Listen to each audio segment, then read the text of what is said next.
All right, so next topic, related but no longer specifically referring to resonance structures. First, we're going to cover some terminology. Isolated versus conjugated dienes. An isolated diene is a diene which has double bonds or multiple bonds that are separated by one or more sp3 carbons. Or in other words, more than one single bond. A conjugated bonds are structures with alternating single and multiple bonds. There is only one single bond separating the multiple bonds.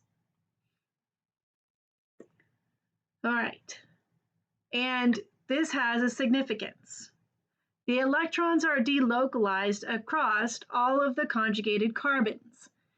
That means that there is resonance energy and the molecule with conjugation has greater stability. Example, we have 1,4-pentadiene, an isolated diene, the pi bonds are separated by more than one single bond, and 1,3-pentadiene, where the pi bonds are separated by only one single bond. The top is isolated and the bottom is conjugated. When we do heat of hydrogenation, we can see that the isolated diene has a lower enthalpy and a greater heat of hydrogenation, and the conjugated diene has a greater enthalpy and a lower heat of hydrogenation. Now, we had said previously that a greater enthalpy and a lower heat of hydrogenation, by comparison, is a more stable molecule. Okay, so conjugated dienes have delocalized electrons, and that's important to note. Here they've shown you all of the possible resonance contributors for 1,3-butadiene and its resonance hybrid. So we can draw the electron distribution with a lone pair at the carbon 1 and a positive charge on carbon 4.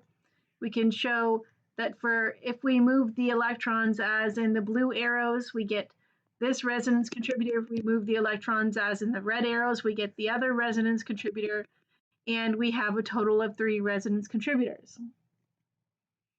Now, sp2 to sp2 sigma bonds are stronger than sp2 to sp3 bonds.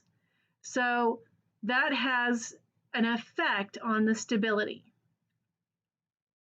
So at the core, it's the hybridization of the atoms which is being used to explain the stability of the molecules.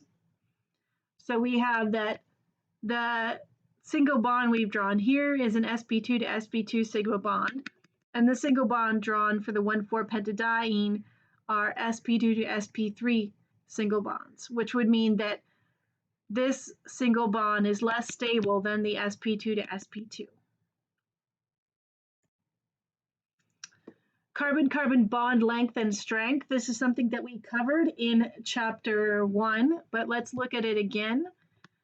Single bonds between two sp3 carbons have a length of 1.54. A single bond from an sp2 carbon to an sp3 carbon is slightly shorter, 1.5. A single bond drawn between two sp2 carbons is shorter, it has a length of 1.47, and a single bond from an sp carbon to an sp3 carbon is shorter, 1.46, and then an sp2 to sp single bond, length 1.43, and an sp to sp single bond, length 1.37. So as the S character is increasing, the bond is becoming shorter. And we can analyze S character, if you recall. That is the number of S's out of the total number of orbitals. So we have 2 out of 8, 2 out of 7, 2 out of 6, 2 out of 6, 2 out of 5, and 2 out of 4 for our comparisons. So you can see that as the bond gets shorter, the percentage of S is also decreasing, with the percentage of S character in the bonds being approximately equal for these two, but the bond lengths are also approximately equal. All right. Now we also have another type of bonding situation that we need to consider: pi bonds that are not separated by any single bonds. These bonds are called cumulated dienes. When we have multiple bonds in series with no separation between the bonds, they are called cumulated. And cumulated dienes behave as though they could have an enantiomer. And in this case, we ignore the central carbon, and the 4 different groups are these outer carbons or outer groups. And a cumulated diene has, so we've got 2 bi-bonds in a row, no separation. And then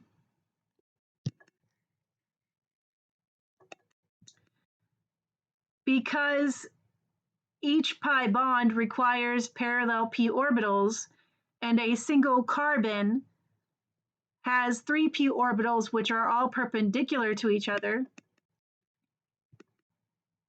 Originally 3 p orbitals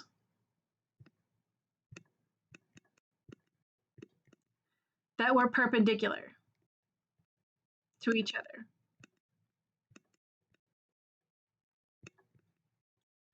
One p hybridizes with S,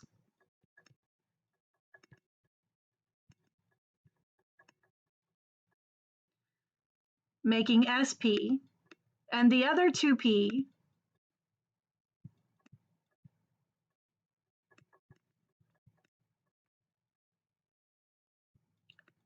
are perpendicular to each other. But in order for pi bonds to share electron density, they must be parallel. What that means is that this is perpendicular to this,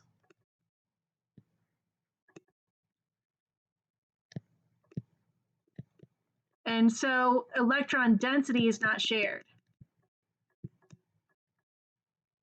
So these green and light green are perpendicular, not parallel.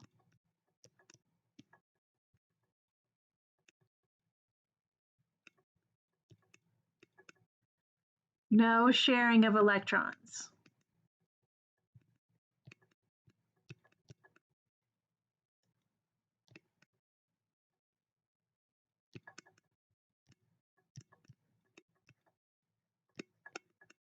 And it's very important that you remember that rule.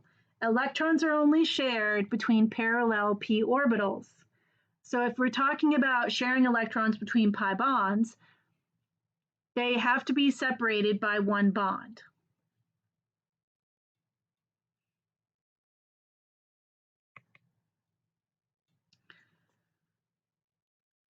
Conjugated dienes are actually very important to us. They're used very often in forming polymers. And so we can polymerize acetylene or ethine and make a polyacetylene molecule. So ethine is also called acetylene. We make a polyacetylene molecule that has conjugation between all carbons.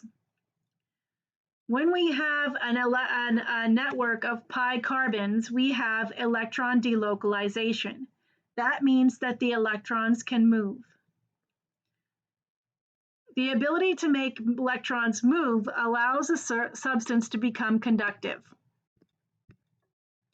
Yes, to have electricity.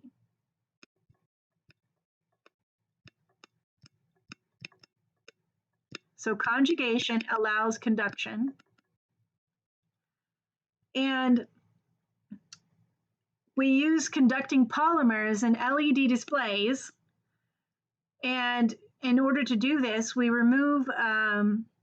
make radical cations that increases electron flow.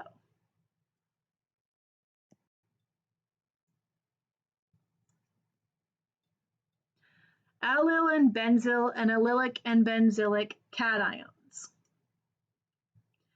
So we need to be aware of the terms allylic and remember that an allylic cation, when we say allyl, we're referring to the carbon that is bonded to a pi carbon or a vinyl carbon. So we have allylic or allyl carbon, and we have our vinyl carbon. And we need to remember those definitions. A benzyl carbon is a carbon that is allylic to a benzene ring.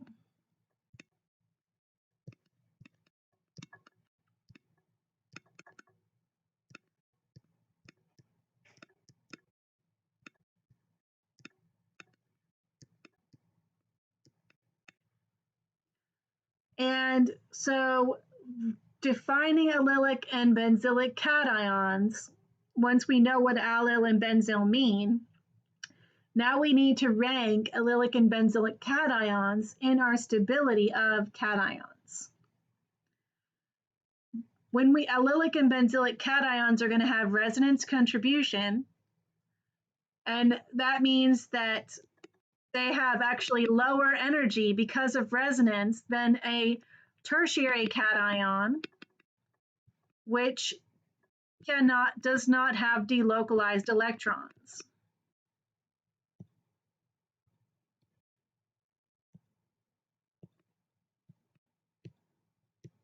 No delocalized electrons for tertiary.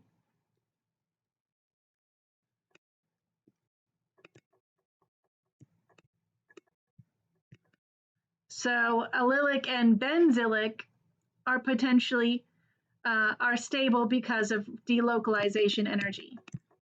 So we're going to have to fit our concept of these into our ranking of cations.